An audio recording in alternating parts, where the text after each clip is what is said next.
What's up? Darryl, when you come here and you see all this young talent that's here, young prospects, do you kind of look back at when you were first starting the organization and how you guys built that winning tradition down in the minors and all came up together? Yeah, I kind of see that. Um, that's been very important for this organization. Is to really get back to the foundation, which is your young players.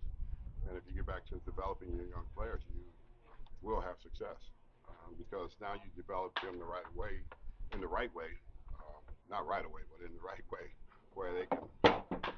where they can actually know how to play the game. From learning to the farm system. I mean, that's what was so great about us in those days in the '80s. Our farm system was loaded. You think about Frank, Cashin. You know, he did a tremendous job, with player development and young players. Because, once your senior players start to move out, because they will eventually move out, injuries will start to happen, other things start to happen. And if you don't have a developed system down there for players to come up, to plug in that can play at the major league level, especially play in New York. We had a lot of good young players. You look at guys like Jeffries and Dave Madigan when they came up, they were ready. They were ready to play. I mean, and that's what you feel like that. I feel like David is doing a great job with that. I think he's I think he's really doing a tremendous job and being very patient about what the team is going to look like and what the future is going to look like. You know, you can't predict what the immediate season is going to look like until everybody's healthy and everybody plays well. But what does your future look like? And I think the Mets have a bright future with some of the trades that Steve made after he made the trades and got some prospect money. So I think that's really important. Well, you seem to be saying, you think kind of like a lot of fans are kind of impatient with what they view as kind of a reset for the franchise, trying to develop these younger players instead of doing what they did in previous seasons. Do you think a reset is something that, people can be patient for? I mean, you know what it's like to play I mean, I, against these I wouldn't call it a complete reset. I mean, they're still good enough to win right now. Um, it's just that you probably don't look at, well, do we have the marquee players like other teams have? Yeah, they do. They got Alonso, they got Lindor, they got those guys who are experienced. And it's going to take the younger players that are coming up to really be able to produce and play under the pressure playing in New York. And for them, they need the younger guys need to just not they need to learn how not to listen to the noise, the outside noise. They got to keep themselves focused on the field, what's important. We became so good not because of being Doc and some of the other young players that came up, Lenny, but we were good because we had great leadership with Hernandez, Carter, and Ray Knight. And that's what the veteran players have to do. They have to take great leadership. They have to make sure the chemistry and the clubhouse of the team is good among each other. It doesn't matter if you go through some things. We went through things, but at the end of the day, we all cared and had respect for each other because we wanted to win. And at the end of the day, that's what it's really got to be about. Winning is about the chemistry of team playing at the highest level and not complaining, but pulling for each other. Daryl, you see parallels in what David's doing in year one, sort of settling in for the long term, versus when Cashin was starting out trying to build something. Cashin was doing he's doing exactly what Frank did.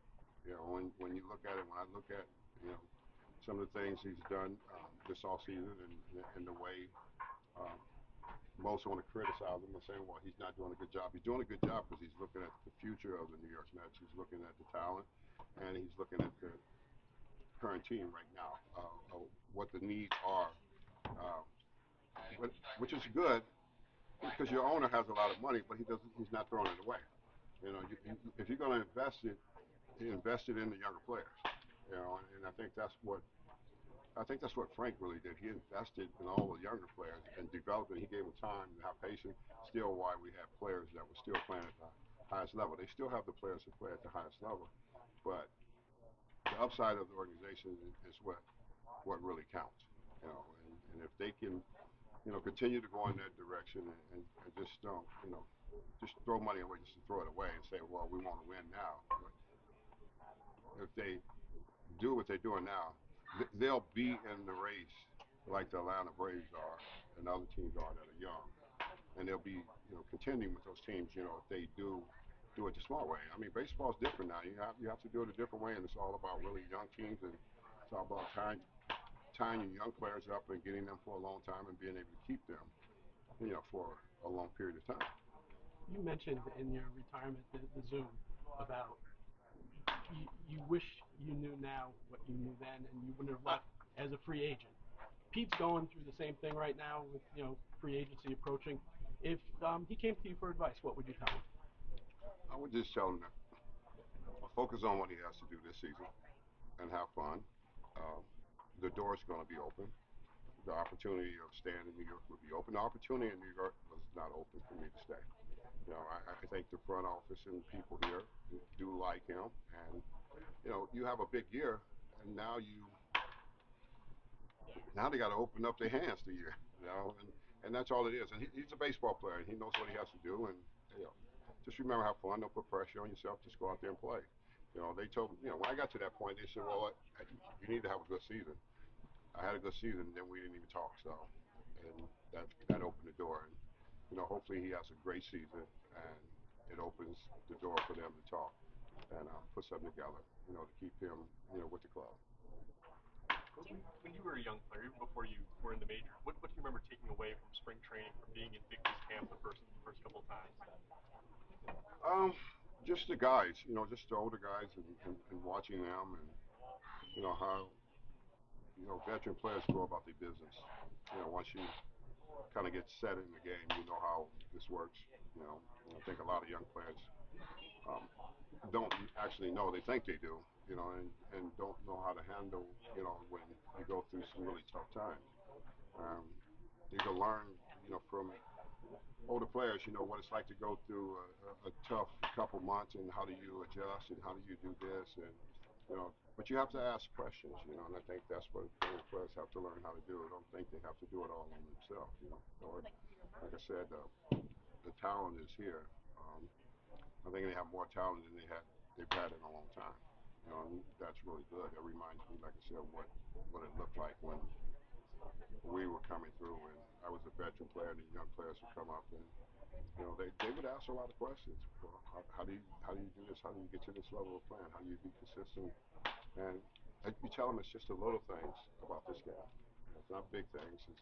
It's the little things, and I think the whole key for me was like Jim Fry, uh, Bill Robinson, Davey Johnson, those people who had a tremendous impact on me, in learning how to go forward, and becoming the best player that you can become. So that's important too. Your coaches are real important if you listen to them. What's your message here this week? I don't really have one. I just need a break. So I'm taking a break from working, and to come down and put a uniform on. I mean, look, I've wore this uniform for a long time, and had great success in this uniform, and it's just fun. It's fun to come down here, and fun to see the guys. As long as I don't have to play, I'm good. So I can just sit back and watch. I don't have to talk about it. I can just enjoy it. So it's a good break for me. You gonna take BP? Come on, Mike. You gotta be serious, man. You look like you still might have 20 bombs in you. Well, you can tell Chris Christie that he look like he had trouble 20 bombs. No, I'm just kidding. He's my friend. Don't take that in the wrong way. How's Lenny doing? Lenny's doing better. I got to give him a call today. I got to really check on him and see how he's doing. He wasn't doing well. He's home from the hospital, I think. He's home from the hospital, and he wasn't doing well for a while there. So I'm gonna reach out to him today, and really see how he's doing. Other than your ceremony day, how much do you think you be at Citi Field this year? I don't know. Not much. I hope to come around more. You know, since I got a chance to meet David, and he's like really, um, he's a really very unique person. You know, and he's got his work cut out for him. I don't, want to come around like to, interfere with anything. When you know you got a new president and you got a new thing going, you really want to let them just be able to do what they need to do. He has a lot to do, and he has a lot on his plate, because it's New York he's playing, and the other Mets and the Yankees are on the other side, and fans don't have a lot of patience sometimes. So, but I just know that he is very smart, and he has a great baseball IQ. What it's going to take to win. And of course, he's in a bigger market, but if you can do what he accomplished in Milwaukee, I surely believe he can accomplish some great things in New York City. Are there any prospects that have especially impressed you so far, or anyone that you think fans should be excited for? Well, I just got here.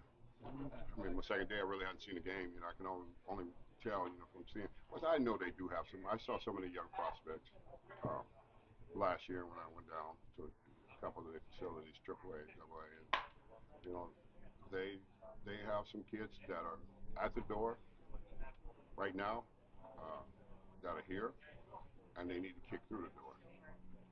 It's their time. They've been in AAA long enough, and it's time for them to kick through that door and really know who they are, what kind of player they are.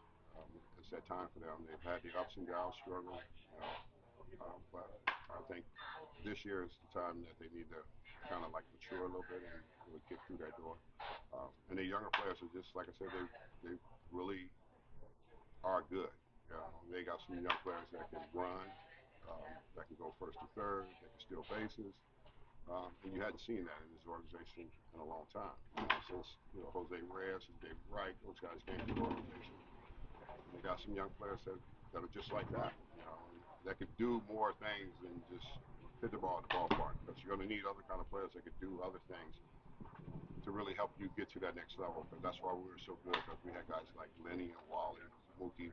All those guys can do the little things, and for the bigger guys in the lineup. And when we used to come to the plate, you look at that first and third, man, your mouth is wet, as a hitter, because those are RBI's opportunities. So they have a lot of that there, and they just got to stay healthy.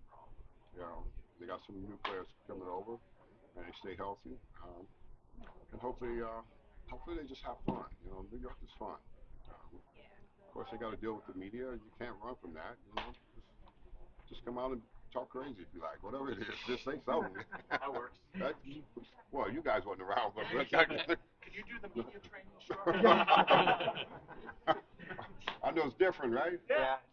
Yeah, so they just have to come out and I mean, that's part of it, playing in the big city. When you walk in the clubhouse, this is it every day. So you either gotta enjoy it or embrace it, or it's gonna eat you up and run you out. So hopefully they embrace it and know that